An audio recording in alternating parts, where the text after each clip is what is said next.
नमस्ते first of all धेरै धन्यवाद मलाई बोलाइदिनु भएकोमा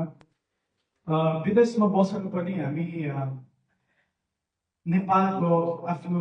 होइन ओकेसन स्पेसल कल्चर ट्रेडिसन अनि स्पेसली खास गरी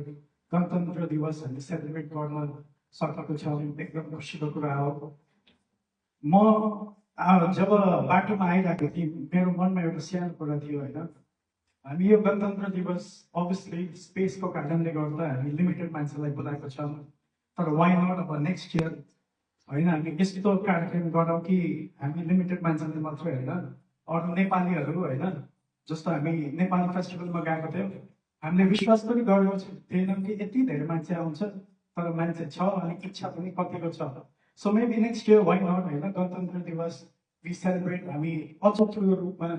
अझ ओपन टु वर्ल्ड भनेर आफ्नो ठाउँमा सेलिब्रेट गर्दा पनि आई थिङ्क एकदम राम्रो खुसीको कुरा हुन्छ यो यो कुरा अझ भन्दै गर्दा आई विश हाम्रो नयाँ अफिसियलहरूलाई अल द बेस्ट होइन तपाईँको लागि आउनु भएको छ अनि यसरी नै हामी समाज होइन हामी सब मिलेर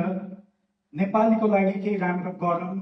होइन no distinction no differentiation party या सोसाइटी भन्दा नि हामी नेपाली हो मिलेर जुटेर केही गरौँ अनि अगाडि बढौँ अनि थ्याङ्क यू सो मच हाम्रो his excellency ambassador for organizing this मलाई लाग्छ यस्तो अझ अर्गनाइज गरेपछि हाम्रो मिलजुल भएपछि झन् हामी नेपालीको लागि मिलेर अझ राम्रो गर्न सकिन्छन् भन्ने मेरो चाहना इच्छा हो थ्याङ्क यू सो मच गणतन्त्र दिवसको शुभकामना